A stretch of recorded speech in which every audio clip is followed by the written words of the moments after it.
Hi, I'm Gary White for Central Kentucky Television. I'm here with Anthony Orr, who is the Nelson County School Superintendent, for our Ask the Superintendent segment for August here in Nelson County. If you have some questions or you'd like us to pass along to Mr. Orr on our September show, please email info@channel6tv.com. We'll be glad to pass that along. But today we want to talk about, last time you were here, school was getting ready to start, and school's begun. Right, we've got 2 full weeks under our belt at the point that we're taping, and really gotten off to a great start. A lot of good things going in the district. When I was here last time, we talked about the meet and greets that we were having, and really feel like we got a nice bounce out of that moving into the school year, and have already been able to spend some time in classrooms and in schools over the last few days, and really excited about the things that we're seeing there. That's great. So the momentum's building. It really is. I think we've got a lot of new principals in our buildings, and there's excitement anytime that you bring new leadership in. Sometimes a little bit of nervousness as well, but we see everybody doing really great work, and as we move forward, we've got more work to be done. There's been a lot of focus on culture that relates back to the meet and greets that we had, that we had at the beginning of the year. But the other thing, of course, is that we're looking at the quality of instruction. And I was in a classroom at Nelson County High School the other day. Over the next few weeks, you'll be hearing from us about college and career readiness data that will be coming out in the next few weeks. I was in a college and career readiness math class with Mr. Matt Hicks, and his energy and enthusiasm, pulling the kids in and talking to them about the connection between what they're doing in the classroom and what that sets them up for after high school is really exciting to hear. And that's just one example. I think we've got that kind of enthusiasm around the building and around the district, and it's even getting better. That's great. That's great. Now, recently at a school board meeting, you also had discussion on a topic that no one really likes to talk about, and that's taxes. And the funding for the school system comes primarily from the taxes here locally, as well as some state and federal funding. Is that correct? That's right. Our general fund tax base, our general fund base comes about, in this current fiscal year, about 55% of it comes from the state, and about 40% of it comes from the local taxpayers. So the taxpayer foots a huge part of the work that we do. We're very grateful for that. Our school board is really very respectful of the tax-paying community. We have an obligation to produce the best academic product in Nelson County, and we're absolutely determined to do that. But it takes money to keep things running, and as those funds from the state and federal level have declined precipitously over the last several years, we have to be very efficient. We've done that. We also have to take the opportunities that we have. Probably not a lot of people know this, but over the last 5 to 6 years, the school district has lost $7 million in funding. That's more than a third. It's right at about a third to a fourth of our budget currently, and so that's a huge loss. At the same time, over the last 3 years, we've managed to trim almost $5 million out of the budget. So we are working really hard to keep all of that balanced, but as most people are aware, the school board is able to raise tax revenues. It's not actually the tax that individual homeowners pay, but we are able to raise tax revenues by up to 4%. Had a good discussion about that over the last several months, and this week our school board decided to raise it by 3% only. Did not take the maximum tax, and so that gives us something to work with. It also gives us something to work on.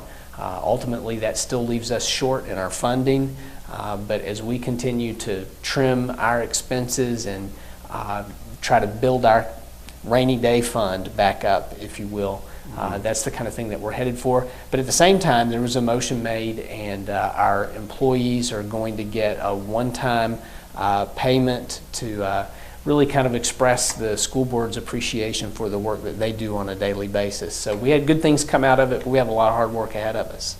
What was the payment for the teachers? A 1% one-time payment. It's not an ongoing salary cost for us, so I think that was a wise decision on the part of the board to show appreciation for the work that the staff is doing, but also understand that we have a lot of expenses coming down the pike.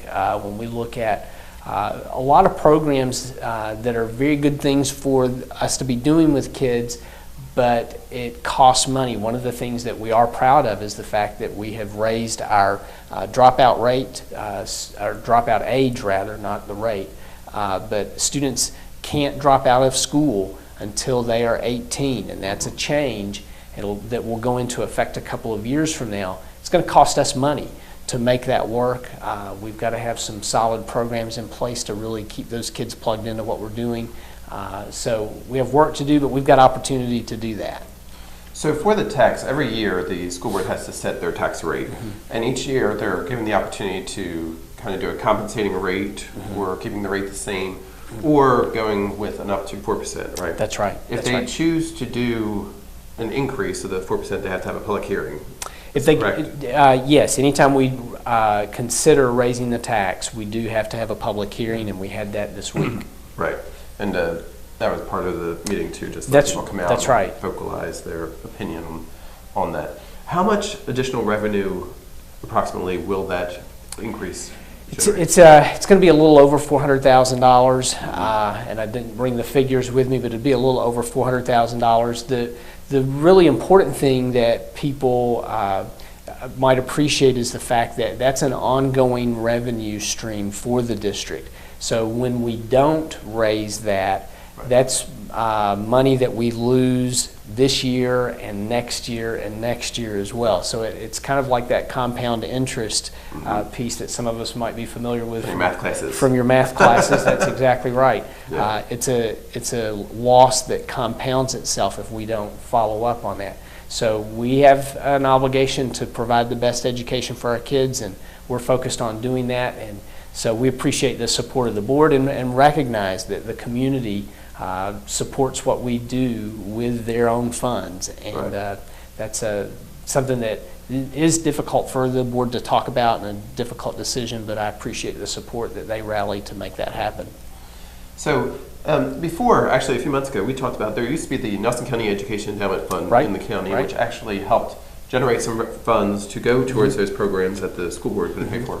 And I think a few months ago we talked about how that had been disbanded, I believe, right? And That's you're right. working towards another venue to kind of provide that service? That's exactly right. The foundation itself, in terms of the money that it provided for the school system, was really very small relative to the overall needs, obviously, of the school system itself. You look at our budget, you're talking about $23 million a year in salaries alone, and certainly it's not the purpose of a foundation to supplant that kind of funding, but to really provide opportunities for teachers who want to try something new, try something different, to have the funding to get what they need to make that happen. So have had a number of conversations over the last couple of weeks, beginning to get some commitments from people who are interested in serving on a board that will help oversee that kind of work. And so within the next week or so, we expect to have that finalized, and I'm sure we'll be making some public announcements about the opening up of that process again. Okay, so maybe in September we'll have an announcement about that too. Outstanding. We look forward to that very much. Now also, as we're recording this, it's coming towards the end of August, but actually I believe August 30th or so, you're having a planning day for the rest of the year, is that correct? That's right. It's something new with our calendar this year, and on August 30th, all of our staff will be working. However, our students will not be in school, and it's a great opportunity for us to really capitalize on the momentum that I talked about from the beginning, that I feel like we've gotten from the beginning of the school year. So we'll have our teachers working in our buildings, planning to get us through the next foreseeable future in terms of instructional planning. We'll also have the rest of our staff working, getting training, working on keeping the buildings cleaned and maintained. So it's a good opportunity for us after that onslaught for the beginning of the school year to kind of take a breath, see where we are and what we need to do to be ready for the coming months of the school year. Great. So that's a little update on what's going on with the Nelson County school system. We're talking with Anthony Orr, and again, this is our Ask the Superintendent program, and feel free to contact us at info@channel6tv.com if you have some questions you'd like us to ask Mr. Orr regarding the Nelson County school system. And we'll have him on again in September with an update on what's going on then. How's that sound? Look forward to that. And actually, if people are interested in what I'm up to on a day-to-day basis, we've started a Twitter feed that I'm sending out. And so you can go to our school district website and click on a link to follow me around the district, show you what we're up to. Follow the superintendent. Yeehaw. That's right. See what's going on. Well, thank you very much. Thank you very much. All right, this has been Gary White for Central Kentucky Television.